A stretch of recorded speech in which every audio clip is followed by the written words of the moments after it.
नहमदुहु व नुसल्ली अला रसूलिहिल करीम अम्मा बाद फ़ऊज़ु बिल्लाहि मिनश शैतानिर रजीम बिस्मिल्लाहिर रहमानिर रहीम। नाज़रीन, आज बात होगी कि भूख क्यों नहीं लगती। तो तिब की ज़बान में इसको जुअल बकर कहते हैं, क्योंकि बकर जो है गाय और भैंस को बकर कहा जाता है अरबी ज़बान में।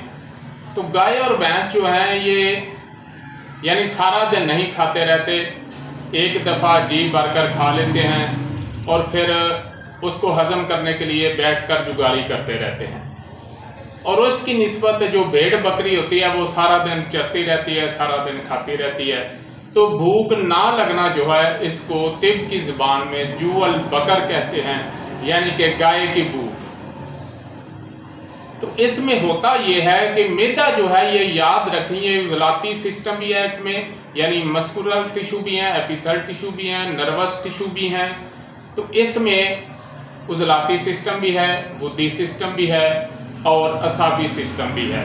मैदा जो है ये मुरक्कब है। जिस तरह आटा पीसा जाता है, फिर उसको गूंदा जाता है, फिर पकाया जाता है, इसी तरह जब हम खुराक खाते हैं तो वो हमारे मैदे में जाती है। तो सबसे पहले तो नाज़रीन, जब हम ग़िज़ा खाते हैं तो सबसे पहले उसको तोड़ मरोड़ के उसको पीसा जाता है। हमारे जो दांत हैं उसको बारीक करते हैं और उसको हज़म करने के काबिल बनाते हैं, जिस तरह के आटे को पीसा जाता है।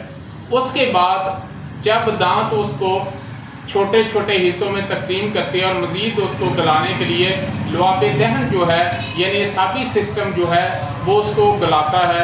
और उसके बाद इसको जिगर ने पकाना होता है। तो जिगर की ये ड्यूटी है कि उसको कैमूस और कलूस बना दे।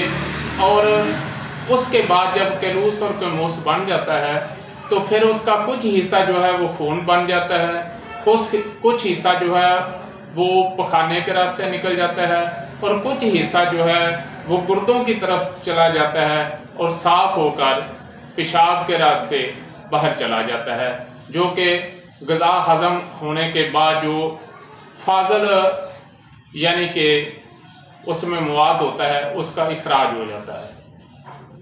तो इसी तरह ये जो है उज़लाती सिस्टम जो है यानी वो पीसता है। उसमें या तो उज़लात में वैसे तो किसी भी तहरीक में भूख की जो है उसकी कमी जो है वो हो जाती है, लेकिन ज़्यादातर जो है या तो उज़लात तस्कीन में होंगे और इसमें ये होगा कि आपको भूख के साथ प्यास भी नहीं लग रही, ना प्यास लग रही है ना भूख लग रही है, यानी जिस्म में असाबियत जो है वो ज़्यादा हो गई है। तो भूख भी नहीं लग रही और प्यास भी नहीं लग रही। तो इसमें आप मोटी इलायची और लौंग और दालचीनी का कावा बनाएंगे। मोटी इलायची और ज़रिश का कावा भी ठीक है और उसके साथ दालचीनी और लौंग का कावा भी ठीक है, यानी उज़लाती असाबी और उज़लाती बुद्धि। लेकिन बाज़ औक़ात ऐसा होता है कि तहरीक जो है वो बहुत ज़्यादा शिद्दत पकड़ जाती है और जब शिद्दत पकड़ जाती है तो अगली तहरीक में कन्वर्ट हो जाती है।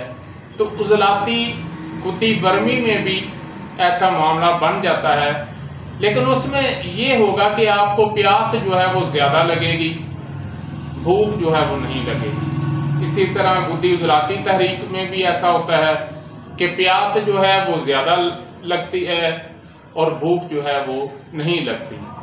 तो इसमें आपने अदरक, छोटी इलायची, ज़ीरा सफ़ेद का कावा जो है वो इस्तेमाल करना है।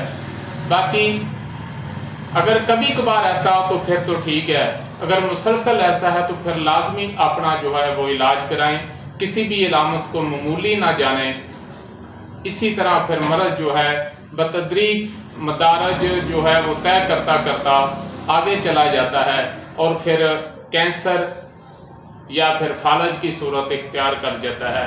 याद रखें, जितने भी ख़तरनाक मर्ज़ हैं कभी भी यकलख्त इंसान पर वारद नहीं होते।